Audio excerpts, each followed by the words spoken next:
Hello everybody, Direk Nyox Arcega here. It's my 5th music video projects. Magsushoot tayo ng music video ng bandang Hilera. Dito tayo ngayon sa Pasig. Ibababa muna natin itong mga props na gagamitin natin for our music video shoot. Challenging shoot for today. Dito tayo sa Daylight Records. Tara, pasok tayo. Hello na. Hey man. Hello. Hey guys. How are you, brother? Good naman. Hey brother. How are you? Kamusta, men? Game na, game. Game. Transform natin itong studio ni Chris Padilla bilang isang mini art gallery. Ito ang gagamitin nating set para sa music video. Pero syempre, nakukulangan pa ako sa mga design kaya dadagdagan natin. Habang nag-iilaw si Mac, tara, i-beautify natin tong set natin for the music video shoot. Essential dito sa music video na to, itong mga paintings na ikakabit natin sa ating mini art gallery. Actually, pag napanood nyo yung final output ng music video, maiintindihan nyo kung bakit. So, idadagdag natin itong mga paintings na to. At ito, yan, nakita nyo kung paano ko ginawa yan sa last vlog, diba? So, ayan na. Okay na tayo. Tara, mag-iilaw lang si Mac tapos mag-i-explain na ako sa buong team.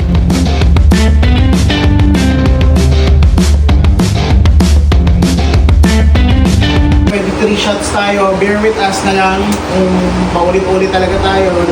I know this is not your first rodeo sa music video, pero as much as possible, for this one, I want you to enjoy. Diba?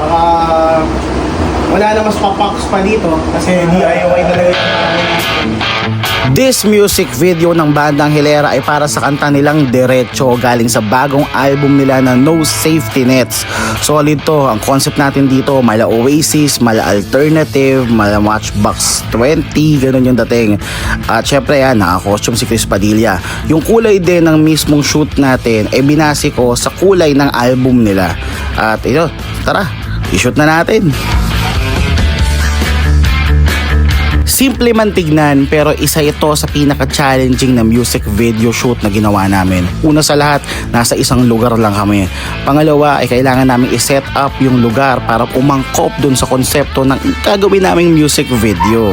At saka dahil nga performance music video siya, kailangan maraming shots na gawin at kailangan marami tayong b-rolls na pwede nating paglaruan. Ayan, kagaya niya ni Mac, o pinaglalaroan yung mukha ni BJ. Marami kaming ginawang mga artistic shots kagaya ng tong pagbato ni Chris Padilla ng papel. Tingnan nyo kung paano ko siya gagawin sa post-production. Dito kasi sa kantang to, ang instruction ko is parang hinaharana mismo ni Chris yung listeners natin o yung viewers. Okay, Hilera music video, Derecho, everyone, it's a wrap!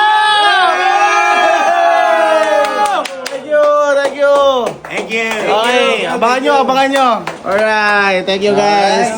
Thank you. Solid yun. Okay, goods na yun. Okay. Thank you. Brother, kamusta ang music video shoot?